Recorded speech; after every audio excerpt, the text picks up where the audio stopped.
ជាកិច្ចបឋមខ្ញុំកណាសូមក្រាបនមស្ការចំពោះគុណកើតទាំង3នៃបត្រៃរតដោយសេចក្តីគោរពសពកាលស្មើដោយជីវិតនិងសូមក្រាបនមស្ការចំពោះព្រះថេរានុថេរៈគ្រប់ព្រះអង្គសូមចម្រើនពរដល់ញោមញាតិពុទ្ធបរិស័ទទាំងអស់ទាំងក្នុងប្រទេសទាំងក្រៅប្រទេសហើយក៏ថ្លែងអំណរអគុណដល់ញោមញាតិពុទ្ធបរិស័ទក៏ដូចជាប្រកាសណាគុណចាស់គ្រប់ព្រះអង្គដែលជានិច្ចកាលតែងតែតាមដានទស្សនាឬក៏ការផ្ដល់នៅកម្លាំងចិត្តហើយញោមញាតិក៏តែងតែតាមដានទស្សនាតែងផ្ដល់នៅកម្លាំងចិត្តញោមខ្លះក៏បានផ្ដល់នៅអំណោយជាសប្បុរសធម៌បានផ្ដល់នៅញោមញាតិខ្លះក៏បានប្រកេនជាថវិកាតិចតួចសម្រាប់ទ្រទ្រង់នៅកិច្ចកម្មវិធីឲ្យខ្ញុំកណាអាត្មាភាពព្រះភិក្ខុចន្ទសេយោខឹមពុទ្ធាអាចដឹកនាំនៅកិច្ចកម្មវិធីនេះជាបន្តពីមួយខែទៅមួយខែទៀតបានហើយក្រុមការងារដែលចុះមកនៅក្នុងថ្ងៃនេះខ្ញុំកណាអាត្មាភាពជាមួយនឹងលោកគ្រូចាឆៃវណ្ណៈក៏ដូចជាកូនសិស្សវណ្ណវិជ្ជការបានអង្គុយកាន់ខាងកាមេរ៉ានឹងផងជួយខាងយានជំនិះនឹងផងហើយសមាជិកមួយព្រះអង្គទៀតព្រះភិក្ខុឧត្តមបញ្ញោងួនសំអាតលោកជាប់រវល់កិច្ចការងារចឹងក៏អត់បានចុះមកជាមួយទេ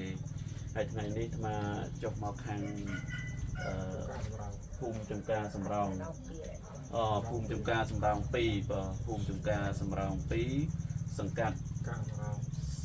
ចំការសំរោងក្រុងបាត់ដំបងខេត្តបាត់ដំបង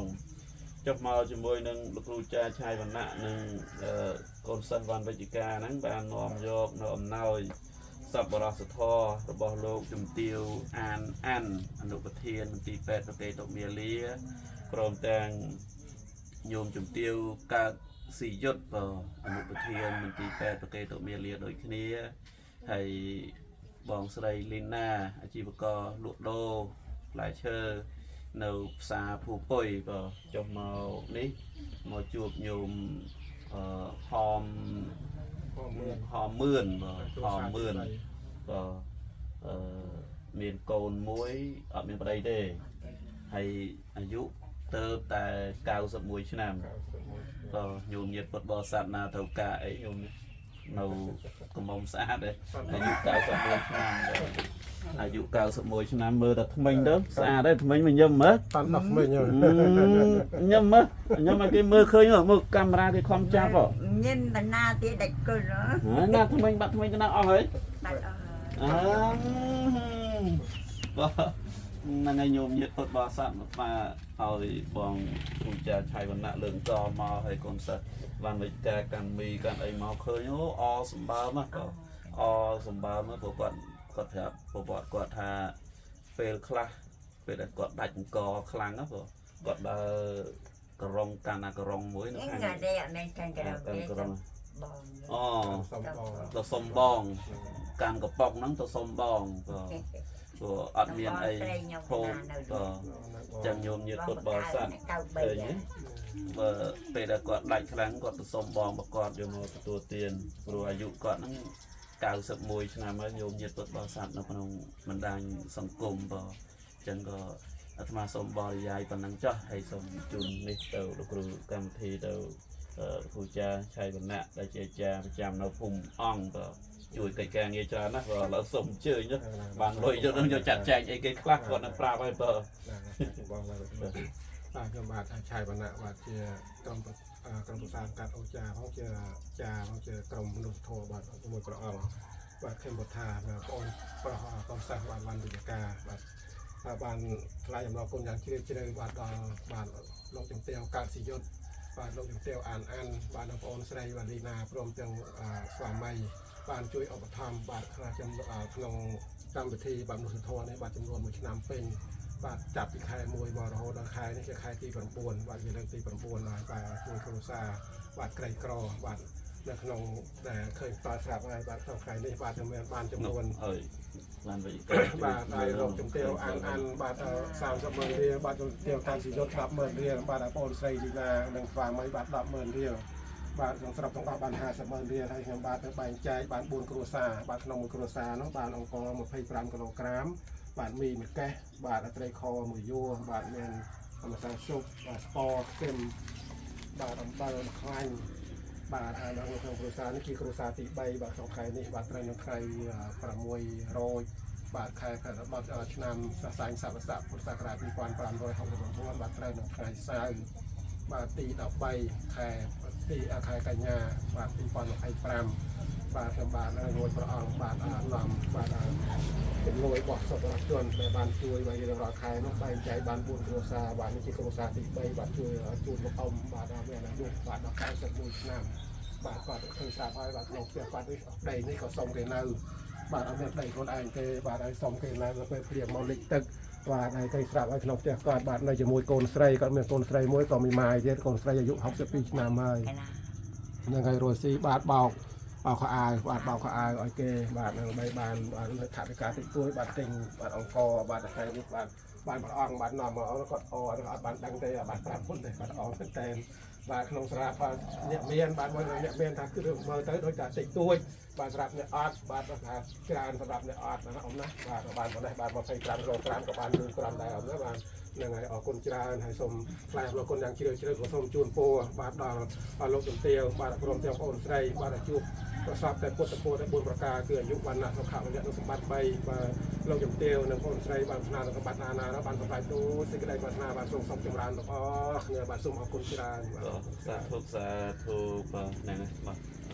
ការយើងបានជូនញោមហ្នឹងហើយនេះបាទលើកកងមើលលើករួចអត់25គីឡូហ្នឹងលើករួចទេបាទញោមញាតិពុទ្ធបរិស័ទនេះគាត់សប្បាយចិត្តទេសប្បាយចិត្តខ្លាំងហ៎ខ្លាំងមែនតើអូកើនអាយុ100បាត់ទៀតហើយចឹងកើនអាយុទៀតហើយចឹងអាយុ120 130ឆ្នាំហើយចឹងមកសប្បាយចិត្តចឹងហ្នឹងហើយឥឡូវញោមបានទទួលហើយណាអំណោយសប្បុរសធម៌ចឹងញោមជូនពរជូនជ័យទៅដល់ម្ចាស់សទ្ធាខ្ញុំសូមជូនក៏ដល់អ៊ំជំទាវម្ចាស់សទ្ធាដែលកាត់ជូនយកមកដៃគុណជូនមកយកមកឲ្យណាបានសុខសប្បាយជូនបានជូនប្រសើរឲ្យបានអាយុវែងកុំឲ្យក្រដូចខ្ញុំអញ្ចឹងឬមិនអត់មានរហូតណាហ្នឹងហើយព្រោះជាតិនេះឡើងសាក់ឡើងវោអូឡើងសាក់ឡើងវោទៀតបាទហើយចង់បានអីអត់មានស្នើអីទៀតទេមិនហ៊ានទេអត់មានស្នើខាងលោកមកគុណចាស់អីមានអីសប្បុរសធម៌មានឯសារជួយខ្ញុំកណាផងហ៎ចាំស្នើនេះស្នើមុខទេអ្នកកាន់នេះទៅស្នើមុខអាត្មាជួយម្ដាយផងហ្នឹងហើយបែបហ្នឹងគេអ្នកកាន់ខាងហ្នឹងហ្នឹងដែរបងដែរផ្ទះលិចទៅសុំតែហ្នឹងហើយវ៉ាន់វិជ្ជការហ្នឹងគេអ្នកកាន់ខាងអ្នកសុំហ្នឹងឯងហ្នឹងហើយហ្នឹងផ្ទះគាត់គេស្រាប់ហ្នឹងហើយបានមានតែកន្លែងបានមានកន្លែងហ្នឹងនេះសុំគេនេះលឿនជាងអាត្មាគេណាសុំផ្ទះមួយហ្នឹងហើយឲ្យគេហ្នឹងបាទហ្នឹងហើយខ្ពស់ជាងនឹងតិចទៅហ្នឹងហើយញោមញាតិពុទ្ធបរិស័ទចាស់សទ្ធាអីទាំងអស់មានអីអាចជួយគាត់អីយ៉ាងណាតាមការគួរចុះបងណាដូចស្មាបានជម្រាបប្រាប់ចឹងថាការលំបាករបស់គាត់អាយុ91ឆ្នាំហើយក៏អាត្មាមកនេះឡើងជួបខ្លួនដែរហ្នឹងក៏ហើយចុះតម្រង់គាត់នៅជាប្រចាំថ្ងៃអាត្មាឡើងជួបយើជួបយើជួបអត់អីទេអីទេបងមិនអីទេមិនអីទេមិនបើទេហ្នឹងណាក៏ចឹងសូមហ្នឹងញោមញាតិពុទ្ធបរិស័ទទាំងអស់គ្នាកណាគុណចាស់គ្រប់ព្រះអង្គបុណ្យកុសលទាំងឡាយណាដែលខ្ញុំកណាបានបំពេញហើយខ្ញុំកណាសូមលើកប្រគេនដល់កណាគុណចាស់គ្រប់ព្រះអង្គព្រមទាំងសូមជូនបុណ្យកុសលដល់ញោមញាតិពុទ្ធបរិស័ទទាំងអស់គ្នាសូមជូនបុណ្យកុសលដល់សពសត្វទាំងអស់ដែលកំពុងមានកម្មពៀវរានឹងគ្នាទៅដល់ពពួកនាគពពួកកន្ធពអីទាំងអស់សូមឲ្យទទួលយកនៅចំណែកអ្នកផលកុសលផលបុណ្យរបស់ខ្ញុំកណាអាត្មាភាពទាំងអស់គ្នាបាទមុននឹងដល់ទីបញ្ចប់នេះខ្ញុំកណាអាត្មាភាពព្រះភិក្ខុចន្ទសីយោគុំវុធាព្រមទាំងលោកគ្រូចាឆៃវណ្ណៈដែលជាក្រុមប្រឹក្សាផងជាលោកគ្រូចាតែងជួយកិច្ចការងារមនុស្សធម៌ផងព្រមទាំងកូនសិស្សវណ្ណវិជ្ជការក៏សូមក្រាបនមស្ការលានិងសូមចម្រើនបូលី